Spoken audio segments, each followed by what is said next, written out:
Te amo, Pai, que tu nos deste da noite. Pai, com certeza, Deus, a tua igreja está grato a ti. É motivo, Deus, de alegria, de regozijarmos, Senhor, na tua presença, meu Pai.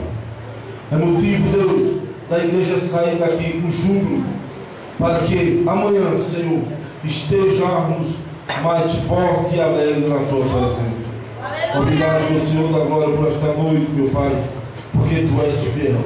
Por tudo que tu tem feito, nos despede, Pai, na tua presença, nessa presença maravilhosa, em nome de Jesus. Nos leva para a nossa residência, Pai, nesta paz, nesta alegria, neste poder. Em nome do Pai, do Filho e do Espírito Santo. Amém. Aleluia. Glória a Deus. Erga suas cabeças, pule sua cabeça, estenda suas mãos.